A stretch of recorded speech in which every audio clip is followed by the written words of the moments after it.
So what I wanted to do is finish with a mindfulness exercise. Know that mindfulness, is so ubiquitous now in therapy, in school interventions, in own personal lives, and so you probably don't need for me to kind of teach you what mindfulness is.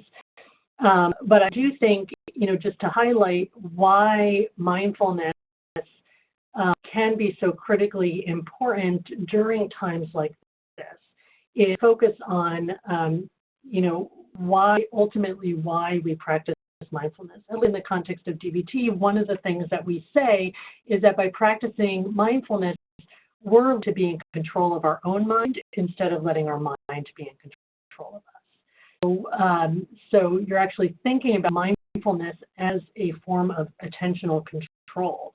And over time, with practice, sometimes with years of practice, sometimes a lifetime of practice, what we are improving on is capacity to mindfully direct our attention where we want it to go, instead of having our attention be like it's out of our control.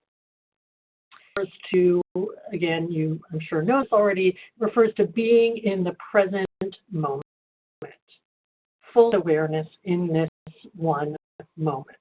So in DBT, mindfulness is core to all the hundreds of skills that we teach. And I think that you would even see with my teaching you 3 sets of skills that mindfulness is actually core to those as well.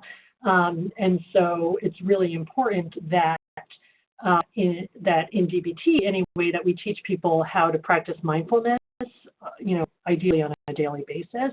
Also teaching our therapists to practice mindfulness, again, ideally on a daily basis. If you don't practice mindfulness and you don't do mindfulness meditation, there's no better start than now. Loads of free apps available, loads of paid apps available, in which you can work on doing guided meditation.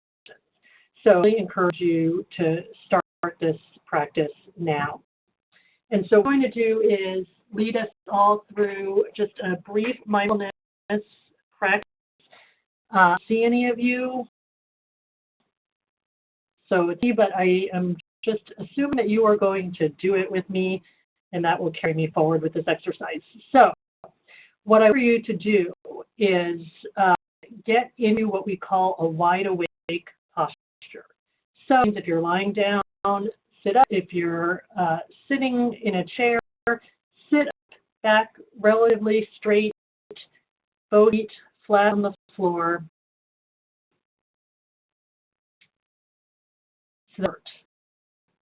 In this moment.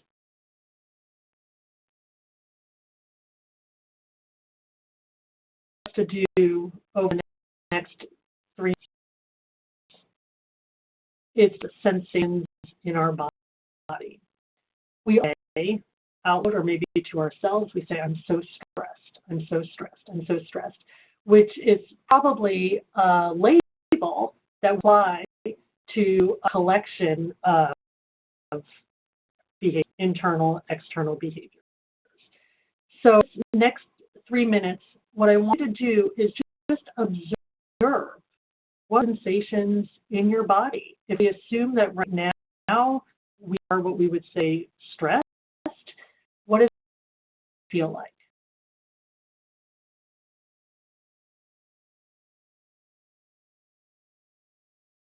No sense of pressure, tightness. Where is that? Where do you feel that?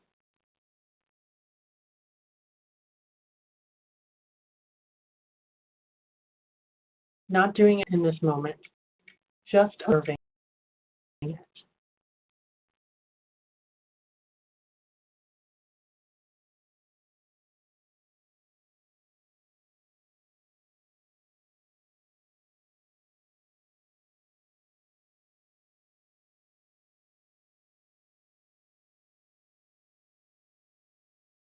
If others pulling you away, just attention back.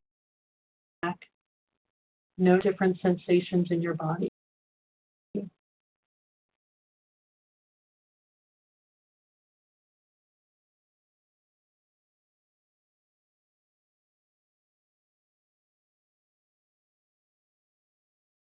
If you're having any sensations, the best attention is on your breath. Sensation of your breath as you inhale, as you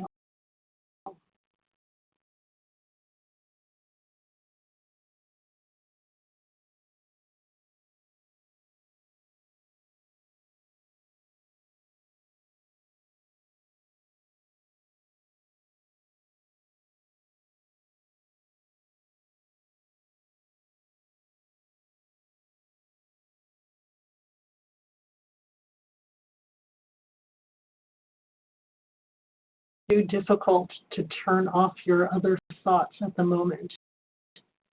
One thing to do is to replace them with different thoughts related to this mindfulness activity.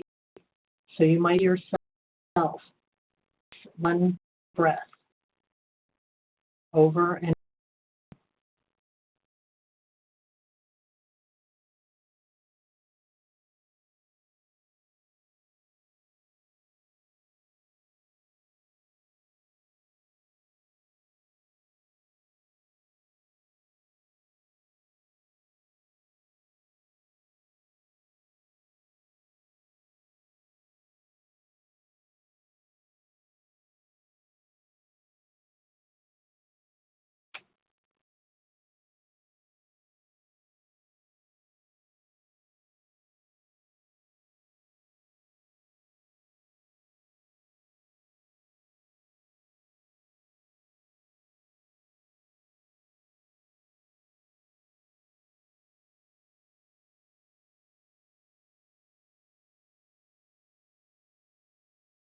bring your attention back in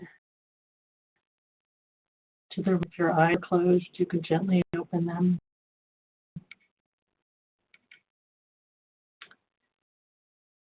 Minutes was really for you, meaning that you had lots of thoughts, that you're distracted a lot. That does not mean that you are not good at mindfulness or that you should never try it again. In fact, it probably means you should do it more. So it's just an opportunity. The idea in mindfulness is not that we're getting rid of all those distracting thoughts. It's that we're learning how to redirect our attention. So we often say when we're teaching mindfulness that mindfulness is about getting distracted 1,000 times and bringing your attention back 1,001 times. That practice of mindfulness. Nothing more than that. Or ever more than that. You know how it goes. Okay. Guys, this was helpful to you. I hope you feel good about carving out this time for yourself to learn these things. I hope you learn these skills. I hope you learned them. I hope you apply them.